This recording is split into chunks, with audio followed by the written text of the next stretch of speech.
everyone. I see my twin sister, my boyfriend right here in the center. Hello. Hi, I'm Daniella Pierson, and I'm a failure. But don't feel too bad for me, because I'm also a multimillionaire. The two are not mutually exclusive. I want everybody in this room, I want you to all think about the word that means the opposite of failure, success. When you were growing up, what image, if you could personify, bring to life the person who looks like success, what image would you have in your mind? Take a second. What do they look like? What do they smell like? Where did they go to school? What kind of job do they have? What do they wear? Does everyone have their image in their mind? This was my image when I was 19. Old white man, somebody who probably went to an Ivy League school, probably raised millions of dollars from VCs with absolutely zero path to profitability. And they probably tell their daughter that the man should be the breadwinner. You see them on magazines galore. There are so many. I might resemble the one on the top left if I grew out my mustache. Let me tell you a statistic that made me cringe. In 2015, economist Justin Wolfers, 2015, the year that I started the Newsette at BU, he did a whole report in that in 2015, there were more men named John leading Fortune 500 companies than there were women leading Fortune 500 companies. Let that sink in. There were more men named John than women named anything, including John, running Fortune 500 companies in 2015. And unfortunately, the stats haven't gotten much better. There was never a place at a table for someone who didn't fit this John mold.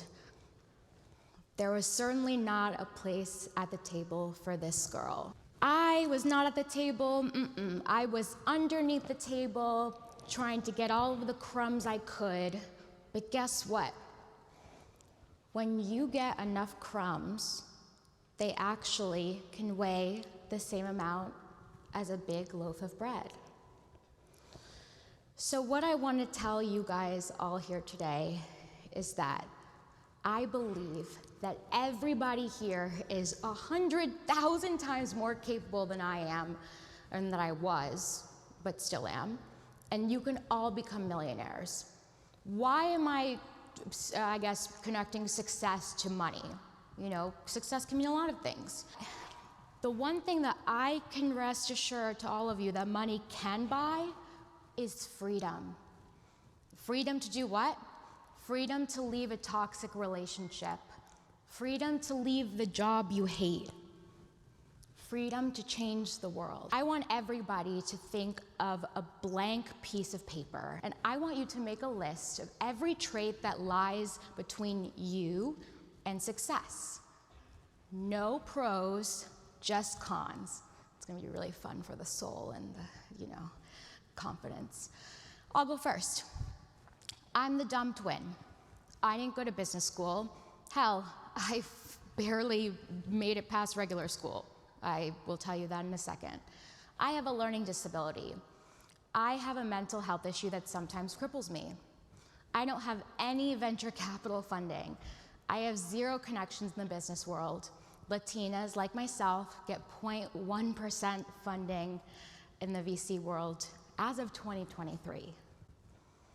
Now I want all of you to think about these amazing pieces of paper that you've written in your mind with all of your weaknesses or barriers. Better yet, I want you to put it on a magazine cover. Think about the best photo of you when the light was hitting your face and you were like, oh my gosh, I don't even have to use Facetune on this. Think about that photo and then put all of the things that you wrote in your mind in the composition notebook as little taglines. I'll go first. This would be my magazine. But let me ask you all something. When you look at this, isn't this the reason why you all came and wanted to see me speak? Aren't all of these things the reason why you came and sat and listened? Wasn't a little part of you, even if you're trying not to be judgmental or whatever, thinking, how the hell did this girl who did not have an Ivy League degree, had zero funding, had no one believing in her, OCD, ADHD, all the letters, in the alphabet, how did she become a multimillionaire at 25 years old? And not just on paper, no, millions of dollars in the bank. That's important. Profitability is important. So I'm not ashamed of that poster or magazine.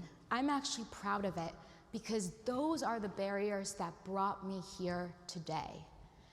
So I promised that I would tell you about my journey of going from a failure to a multimillionaire. And it's a rough one, so hang on to your seats. However, I want every single one of you to remember one thing. I'm still a failure, and I embrace that title. Because if you don't fail, you don't win. If you don't fail, you don't learn. If you don't fail and feel like you're getting punched in the face every single day as an entrepreneur, student, whatever, not physically, obviously, you are not trying hard enough. So I want you all to remember that while I tell you this story. I grew up with two parents, my mother, who's an immigrant from Colombia, and my father, who is from Niagara Falls. They both grew up in extremely poor families and worked their asses off to make something of themselves. I also grew up with a twin. She's right there, remember? She was the smart twin. Why was I the dumb twin? Because I did not care about school. I'm sorry, I know I'm in a school and all of you guys cared a lot about school, which is great. That's awesome. Keep doing that.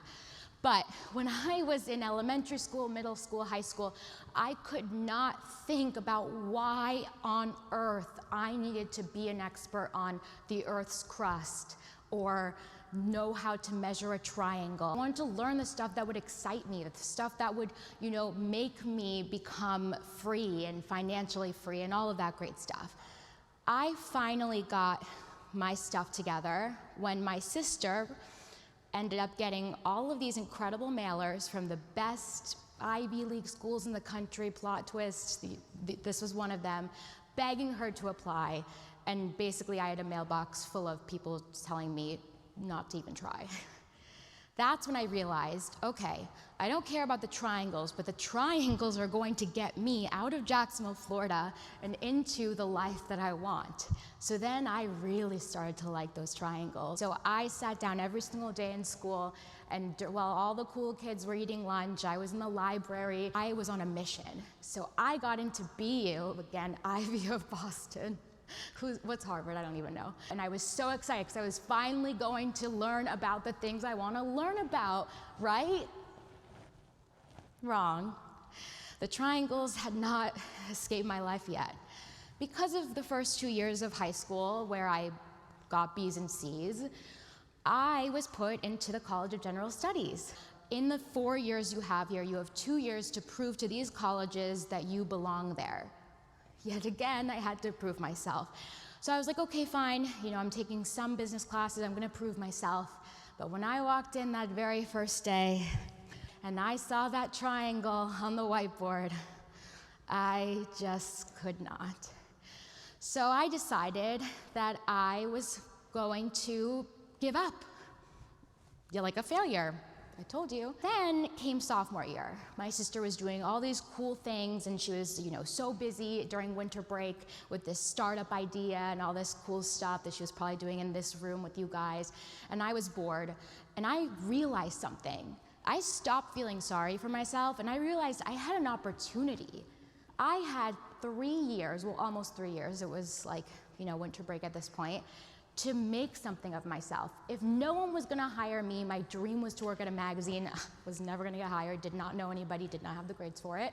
But if I wasn't gonna get hired, then I was gonna work my ass off for those 3 years where my only responsibility was not to basically get kicked out, would prove harder than I thought, to find myself and to make friends. I said, I heard you don't have friends. I heard you don't know who I am. I'm gonna use this time. If no one's gonna hire me, I'm gonna hire myself. And that's what I did. And that is when the Newsette newsletter came to be. Please look at the very embarrassing first versions of this. I made my own logo, and then I wrote my first newsletter. I sent it out the next day. I had 8 subscribers. I'm pretty sure 6 of them were like different iterations of my mom's email. And I felt like I finally had a purpose in life. I would wake up at 5 a.m. every single morning, and I would write that newsletter with a bowl of Fruity Pebbles. I'm not embarrassed. They're really good and probably really bad for you, but I still eat them, okay? Sorry, dentist. And I would just write that newsletter from 5 a.m. to 10 a.m. every single morning without even getting up to pee. Sorry if that's TMI. I literally was on a high. It was euphoric. I finally had a purpose. I would go to class, then I would run to the study room that I basically like blocked off for myself next to the Starbucks, and I would make that my Newsette HQ. I'd email people to be interviewed. Though my whole day was just this flurry of, grow the Newsette. And every time I saw my subscriber list grow by 1 email, it was just the best feeling. Who needs friends, right? No, you do.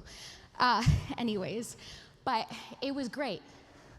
I had 50,000 subscribers by the time I started junior year, and I was officially in the business school, so I can do accounting and stuff. It took me 2 tries, but that's okay. And I thought I was good, I was set, until I hit the biggest barrier of them all. There's a project called CORE.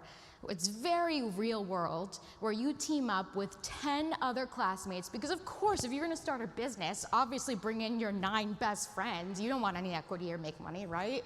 That's so realistic. And you all start a business together, and then the most realistic part of all, instead of the teacher, AKA the boss in the real world, the VC in the real world, judging you, you had to be judged by your fellow teammates, which, I'm sorry, does not happen in the real world. And better yet, cherry on top, 1 person in the group had to fail. Yeah, guess who they picked? The girl who wouldn't go out drinking after, we were working so hard because I had to write my newsletter. I was really pissed. I begged my professors to give me a second chance, and they said, maybe you should just go off and do your little newsletter. I cried for hours in the 3rd floor bathroom. And then I got a letter from the dean. That's exciting, right? No, because it said, since I had failed that project, which essentially tanked my grades for junior year, my 2nd semester junior year, I had failed 3 classes. So I not only had to retake these 3 classes that I hated, but I also had to take the new classes in my first semester of senior year, and also have my business that was actually starting to blow up. Advertisers were trying to contact me. Everything was going good, except for that.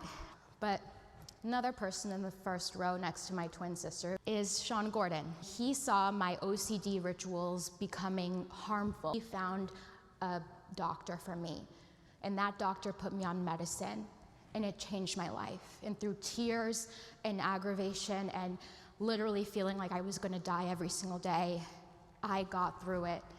And I not only graduated, but I graduated on the dean's list. That was a much better letter to get from the dean. Thank you. So, I graduated, I say ha-ha to all my professors, whatever.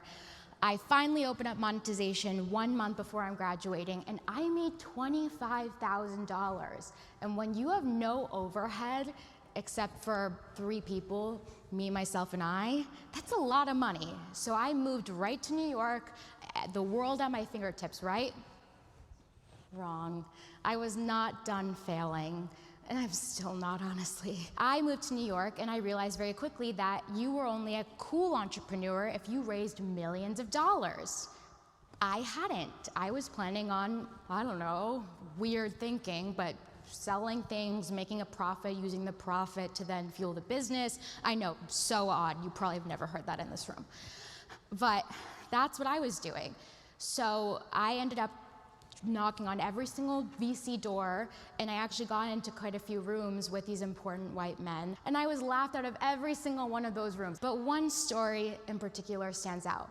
there was a man, and he stops my presentation and laughs. And he goes, "You remind me of my granddaughter." And I was like, still dumb twin, was like, cool, she must be really smart and really educated and a great entrepreneur. And his whole old face dropped, and he said, "No, she talks too fast and has no idea what she's talking about." I cried the whole way home. I know that sounds like the end of every Taylor Swift song, but I did. I cried the whole way home in my Uber. So what did I do next? I cried. And I cried some more, and then I thought about quitting, and then I cried again. Yet again, in my life, it's so funny how things repeat themselves. An old white man was telling me that I couldn't do what I knew I could do. So I said, you know what?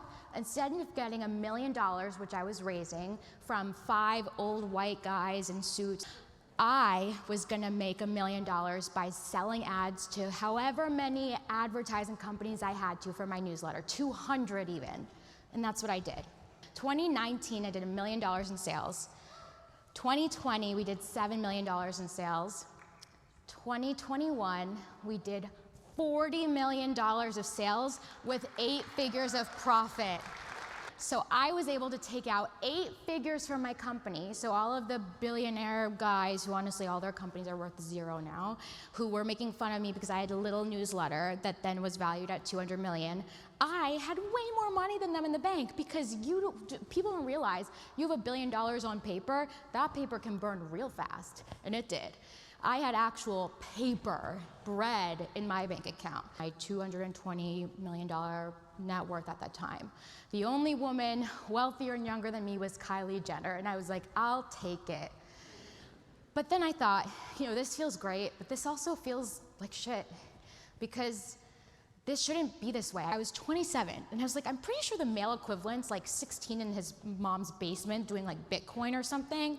So there's a problem here, because there are so many inequities, not just with women, but anyone with the barriers, like what we just did in the kind of emotionally disturbing composition notebook in your head, that separate people from thinking that they can be successful. So every single time the odds are stacked against you, I want you to stack them even higher, because you will make your barriers your building blocks. I am the barrier breaker, the bread taker, the new mold of a moneymaker.